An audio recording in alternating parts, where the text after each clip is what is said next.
Hello students, मेरा नाम है Rajesh Chamola, teacher science ICT virtual class Dehradun. और स्टूडेंट्स, आज हम बात करेंगे क्लास 10th साइंस के चैप्टर नंबर 1 रासायनिक अभिक्रियाएं एवं समीकरण।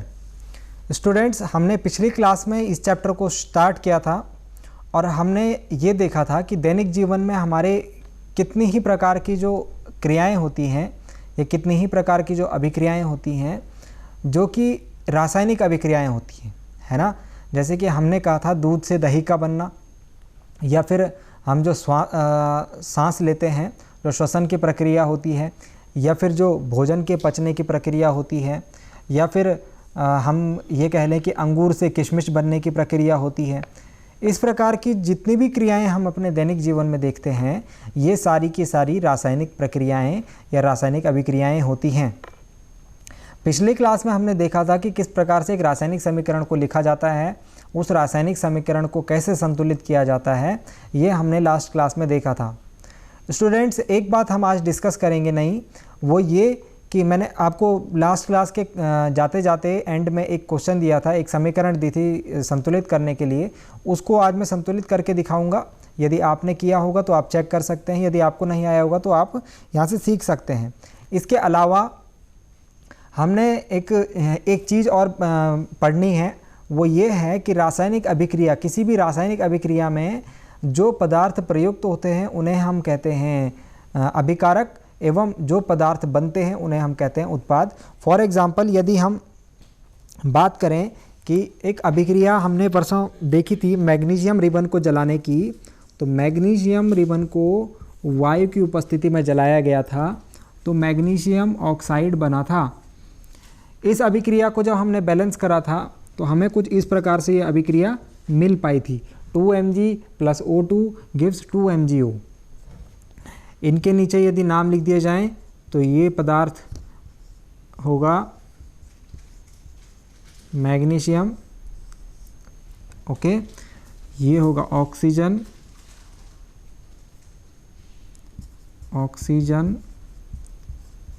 एवं यहाँ पर बना है हमारा मैग्नीशियम का ऑक्साइड, इसे हम कहते हैं मैग्नीशियम ऑक्साइड। अब यहाँ पर ये क्या है, ये एक रासायनिक अभिक्रिया है, ठीक है, यह रासायनिक समीकरण है।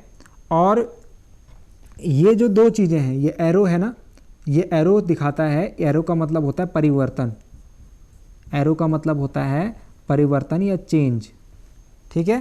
तो चेंज से पहले, परिवर्तन से पहले, किसी रासायनिक अभिक्रिया से पहले जो पदार्थ उपयुक्त किए जाते हैं उन्हें हम कहते हैं अभिकारक। ये पदार्थ क्या कहलाते हैं स्टूडेंट्स? ये कहलाते हैं अभिकारक। एवं अभिक्रिया के बाद, परिवर्तन के बाद जो पदार्थ बनता है या बनते हैं, अभी यहाँ पर एक बन रहा है, आगे अलग अलग अभिक्रियाओं में अलग अलग उत्पाद बन सकते हैं, तो उन्हें हम कहते हैं उत्पाद। ये बात समझ में आई? किसी रासायनिक अभिक्रिया या किसी रासायनिक समीकरण में परिवर्तन से पहले शुरुआत में जो हमारे पास पदार्थ होते हैं उपस्थित, उन्हें अभिकारक कहते हैं। जब अभिकारक आपस में अभिक्रिया करते हैं तो कुछ नए पदार्थ बनते हैं, उन्हें हम उत्पाद कहते हैं। ये बात समझ में आ गई? मैंने जाते जाते आपको एक क्वेश्चन दिया था, अभिकारक और उत्पाद, ठीक है, ये बात ध्यान रहेगी, इस बात को आप नोट कर लीजिएगा। इसके बाद हमने जाते जाते एक क्वेश्चन आपके लिए छोड़ा था, ये समीकरण मैंने छोड़ी थी,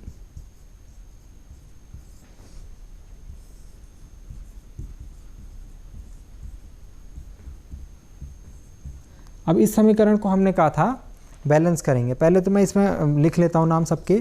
ये है आयरन, Fe मतलब आयरन या लोहा, ये जल है, ठीक है, और ये आयरन का ऑक्साइड है, और ये हो गया हाइड्रोजन, ठीक। नाम आपको लिखने हैं, वो हम आगे भी अभी 2-4 पॉइंट्स इसमें और डिस्कस करेंगे। फिलहाल हम अभी इसके समीकरण को संतुलित करने की तरफ चलते हैं। समीकरण को संतुलित करने के लिए मैंने आपको बताया था, सबसे पहले आप अलग अलग देख लेंगे, ये हो गए अभिकारक और ये हो गए उत्पाद, अभी हमने सीखा था।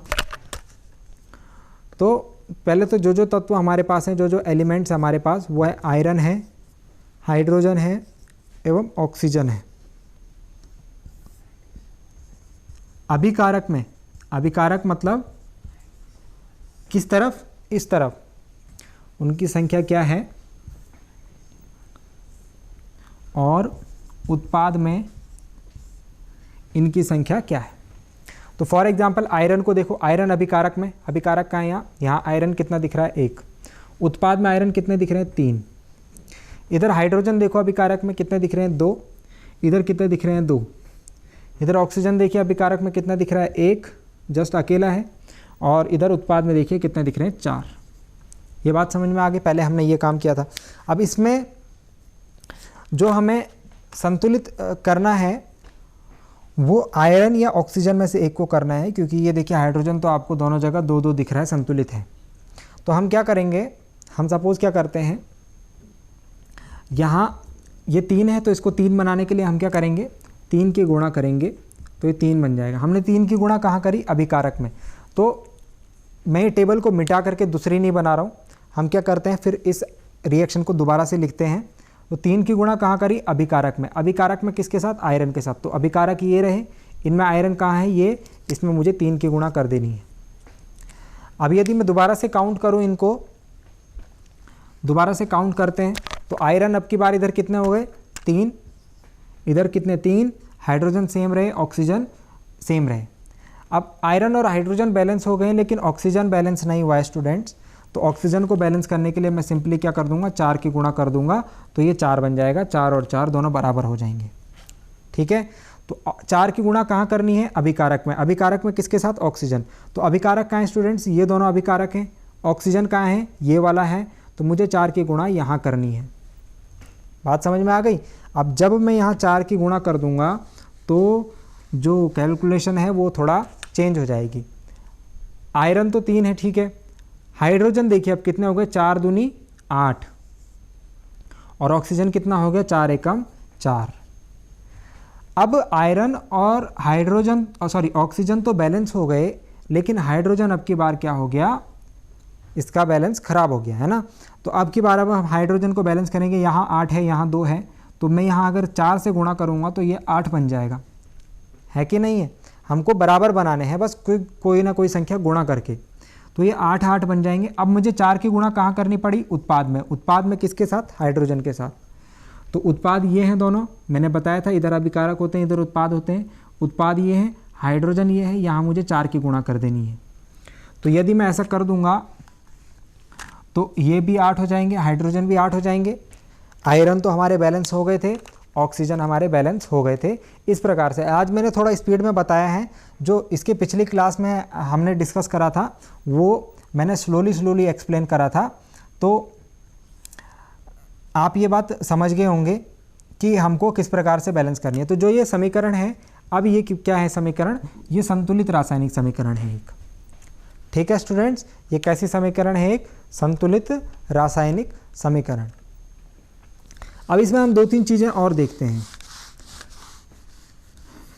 एक तो ये तरीका, जिस तरीके से हम क्या कर रहे हैं, ये गुणा करके किसी न किसी तरीके से उनको बराबर बना दे रहे हैं। इस तरीका को क्या बोलते हैं, या इस विधि को क्या बोलते हैं, तो इस विधि का नाम है हिट एंड ट्रायल विधि। पहली बात तो ये है, आपके पास एग्जाम में क्वेश्चन आएगा कि हिट एंड ट्रायल विधि से दी गई समीकरण को संतुलित कीजिए। तो आप फिर कंफ्यूज हो जाएंगे, ये हिट एंड ट्रायल विधि कौन सी है, ये तो हमने पढ़ी ही नहीं। तो जो ये विधि आप प्रयोग कर रहे हैं, इसी का नाम हिट एंड ट्रायल विधि है। बात समझ में आ गई। पहली बात तो ये है हिट एंड ट्रायल विधि।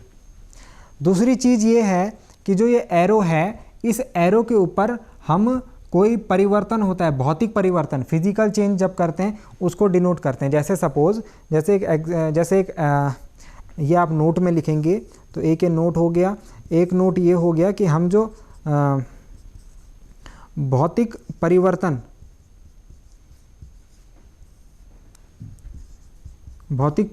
जो होते हैं, भौतिक परिवर्तन क्या होते हैं, जैसे तापमान में परिवर्तन, दाब में परिवर्तन आदि, ये परिवर्तन क्या हो गए, ये भौतिक परिवर्तन हो गए। इनको हम कहाँ पर दर्शाते हैं, तीर के ऊपर। कैसे, तीर के ऊपर दर्शाते हैं। देखो कैसे दर्शाएंगे, अभी देखो। जैसे एक अभिक्रिया है, इस अभिक्रिया में क्या हुआ है, एक अभिक्रिया है कार्बन मोनोऑक्साइड की हाइड्रोजन की, और यहाँ पर बनता है CH3OH। CH3OH जो है मेथनॉल है या मेथाइल अल्कोहल, इसको आप आगे पढ़ेंगे। अभी मैं ये शब्दों का प्रयोग नहीं कर रहा हूँ, ना ही यहाँ पे लिख रहा हूँ। तो इस अभिक्रिया के लिए मुझे एक निश्चित दाब चाहिए होता है, वो दाब की वैल्यू है 340 वायुमंडलीय दाब यानी ATM। अगर ये दाब नहीं होगा तो ये अभिक्रिया नहीं होगी। तो हमको क्या ये भौतिक परिवर्तन यानी भौतिक जो फिजिकल चेंज है, इसको भी जो फिजिकल कंडीशन है इसको भी तो दिखाना है। तो इसको दिखाने के लिए मुझे ये एरो के ऊपर लिखना है। यदि सपोज़ कहीं पर हम गर्म कर रहे होंगे, तापमान में परिवर्तन, तो ये हीट वाला साइन है, ये डेल्टा इस प्रकार से बनाया जाएगा। ठीक है ना। तो ये छोटी छोटी बातें ध्यान में रखनी है। एक नोट और वो ये है कि हमको कभी भी जो भौतिक अवस्थाएं हैं, भौतिक अवस्थाएं, अवस्था पता है ना आपको, पदार्थ की अवस्था क्या क्या होती है, सॉलिड, लिक्विड, गैस, ठोस, द्रव, गैस। इनको हम किस प्रकार से रिप्रेजेंट करते हैं भाई। ये जो जल है, फॉर एग्जांपल यदि जल लें तो जल का सूत्र H2O होता है। लेकिन जो बर्फ़ है, बर्फ़ के अंदर भी तो जल होता है, और जो भाप है जो गैस फॉर्म में रहती है उसके अंदर भी तो H2O होता है। ये तो यदि मैं सिर्फ H2O लिख दूं, आपको क्या पता चलेगा कौन सी किस चीज़ की बात हो रही है। तो इसको हम अवस्था से दिखाते हैं। ये हो गए लिक्विड स्टेट, बर्फ़ क्या हो गए ठोस अवस्था यानी सॉलिड स्टेट, और भाप हो गए गैस अवस्था यानी गैसेज स्टेट। तो हम क्या करते हैं, हमको यहाँ पर अभिक्रिया में जो भी पदार्थ हम इस्तेमाल कर रहे हैं उसकी अवस्था, उसकी भौतिक अवस्था निरूपित करने के लिए ये शब्द प्रयोग करने होते हैं। तो यदि ठोस है, हम किसी पदार्थ को ठोस रूप में इस्तेमाल कर रहे हैं, तो हम उसके लिए S लगाएंगे, S लिखेंगे ब्रैकेट में। यदि द्रव अवस्था में यूज़ कर रहे हैं तो उसके लिए L लगाएंगे। यदि गैस अवस्था में वो पदार्थ है तो हम उसके लिए ब्रैकेट में G लिखेंगे। और एक और अवस्था है, उसको हम कहते हैं जलीय अवस्था यानी सॉल्यूशन स्टेट, तो उसको एक्वस AQ लिखते हैं। ये बात समझ में आ गई। ये दो तीन जो नोट हैं ये आपको दिमाग में रखने हैं। और जैसे सपोज़ हम यहाँ पर एक जो ऊपर हमने रिएक्शन लिखी है इसकी ही बात कर लेते हैं।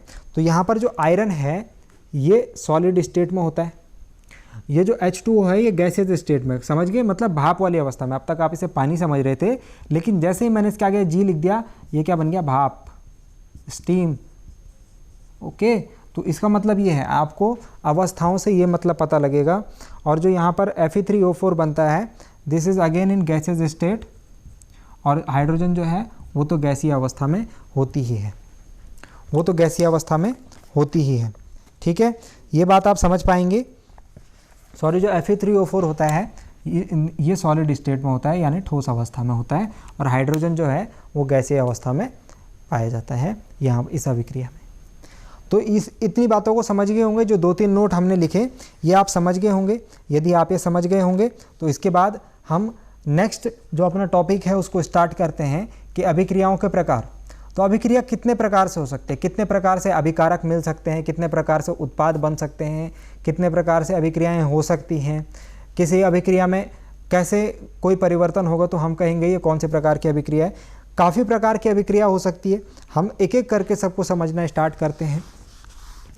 मैं आपको ये नहीं बताऊंगा कितने प्रकार की अभिक्रिया होती हैं, जस्ट हम इनको डिस्कस करते जाएंगे और एट लास्ट मैं आपसे पूछूंगा कि आपने कितने प्रकार की अभिक्रियाएं पढ़ी, किस आधार पर किस प्रकार की अभिक्रिया होती है, एटसेट्रा एटसेट्रा। ये कुछ ज़रूरी बातें हैं ध्यान में रखने के लिए जो मैंने अभी लिख करके मिटा दी।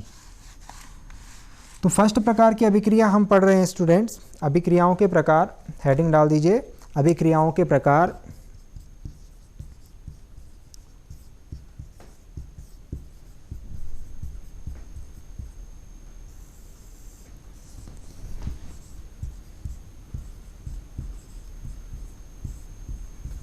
अभिक्रियाओं के प्रकार।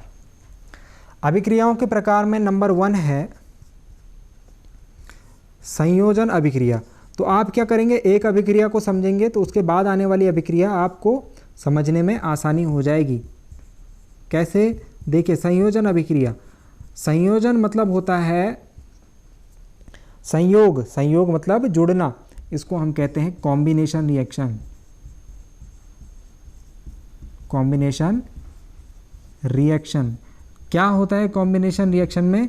सिंपल सी परिभाषा है, सिंपल सी डेफिनेशन है। पहले डेफिनेशन लिख लेते हैं। संयोग होना यानी जुड़ना, मैंने आपको नाम से मतलब बता दिया, संयोजन मतलब संयोग होना। तो जब दो या दो से अधिक, जब दो या दो से अधिक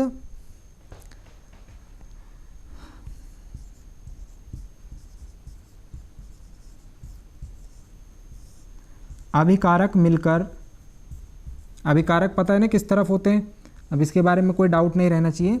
अभिकारक मिलकर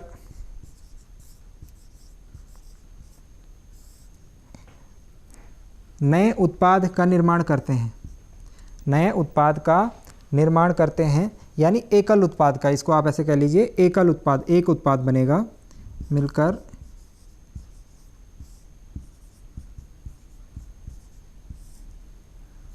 उत्पाद का निर्माण करते हैं। तो इस प्रकार की अभिक्रिया को संयोजन अभिक्रिया कहते हैं। ये बात समझ में आ गई? इसे आप नोट डाउन कर लीजिए।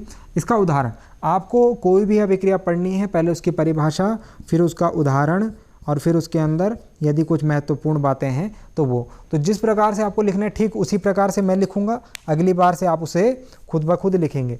जैसे एक पदार्थ है CaO, कैल्शियम ऑक्साइड। जब कैल्शियम ऑक्साइड को जल के साथ मिलाया जाता है तो एक नया पदार्थ बनता है, उस पदार्थ का नाम है कैल्शियम हाइड्रोक्साइड। इतनी बात समझ में आ गई? ये बात आपको याद कर लेनी है, इसमें समझाने जैसा अभी कुछ नहीं है, धीरे धीरे आपको आ जाएगा, अभी इसको याद कर लो, ठीक है। CaO, Ca मतलब कैल्शियम, O मतलब ऑक्साइड, तो कैल्शियम ऑक्साइड जल, और ये बन गया कैल्शियम हाइड्रोक्साइड। मैं लिख लेता हूँ नाम, ये हो गया कैल्शियम ऑक्साइड। जब आप एग्ज़ाम में अभिक्रिया लिख रहे होंगे तो आपको इस बात का ध्यान रखना है कि आपको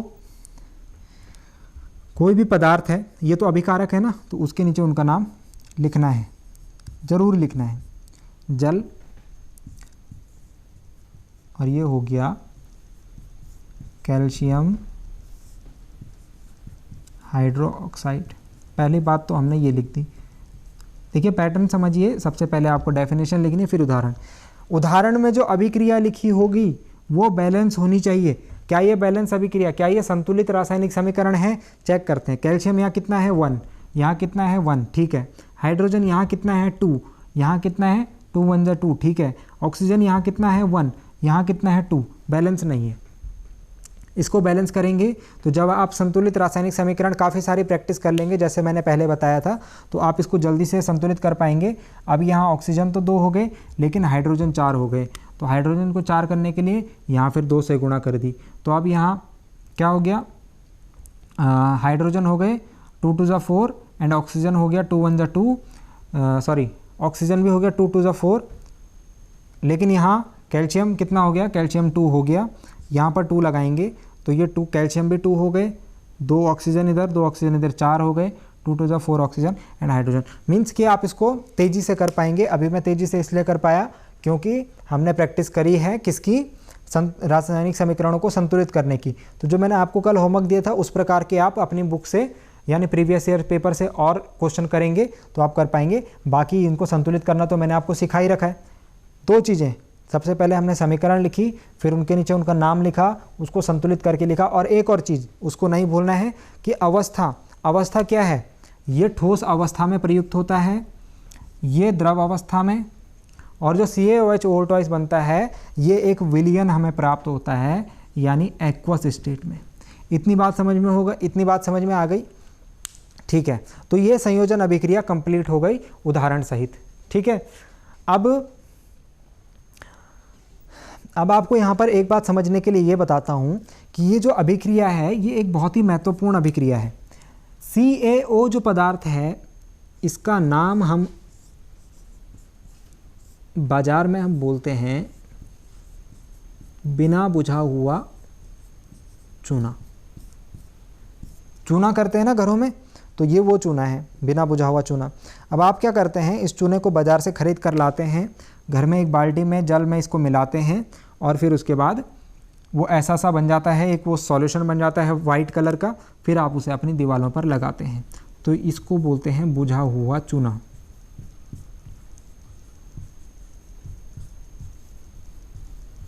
इतनी बात समझ में आ गई। होता क्या है इस अभिक्रिया में स्टूडेंट्स कि जब आप बिना बुझे हुए चूने को बाज़ार से लेकर आते हैं और जब उसमें जल मिलाया जाता है, तो ये अभिक्रिया जो है एक प्रकार की थोड़ा एक्साइटेड, थोड़ा हानिकारक ज़्यादा है, यानी कि इसको करने के लिए आपको थोड़ा सतर्क रहना है। तो आपने जो प्रोफेशनल यानी जो आपके घर में जो बड़े बुज़ुर्ग पेंट करते होंगे या फिर जो कोई पेंट जो प्रोफेशनल लोग आते होंगे पेंट करने के लिए, आपने देखा होगा कि जब भी वो चूने को डालते हैं तो किसी लोहे की बाल्टी में डालते हैं और जब भी वो उसमें पानी मिलाते हैं तो वो धीरे धीरे मिलाते हैं। इसके दो कारण हैं स्टूडेंट्स। जो अभिक्रिया अभी हमने लिखी वहाँ पर जब बुझे हुए चूने और जल के जो कॉम्बिनेशन होता है, जो संयोजन होता है, वहाँ पर अत्यधिक मात्रा में ऊष्मा भी निकलती है, ऊर्जा भी निकलती है। जब हम इस पानी को धीरे धीरे मिला करके चूने को घोलते हैं तो ये ऊर्जा जो है स्लोली निकलती है और स्लोली रिएक्शन होती है।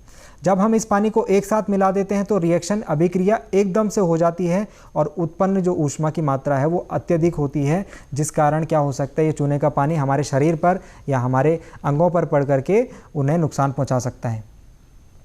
तो हमको क्या ध्यान रखना है, इस अभिक्रिया को करते टाइम हमको लोहे की बाल्टी में चूना घोलना है और पानी को स्लोली यानी धीरे धीरे मिलाना है। इसके बाद क्या होता है स्टूडेंट्स, जब ये बुझा हुआ चूना हमारे पास प्राप्त हो जाता है, हम इसको क्या करते हैं, हम इसको दीवारों पर लगाते हैं। तो इसकी जो अभिक्रिया है वो हम यहाँ पर लिख देते हैं। ये तो आपने नोट डाउन कर लिया होगा, तो हम यहाँ पर इसकी अभिक्रिया लिखते हैं।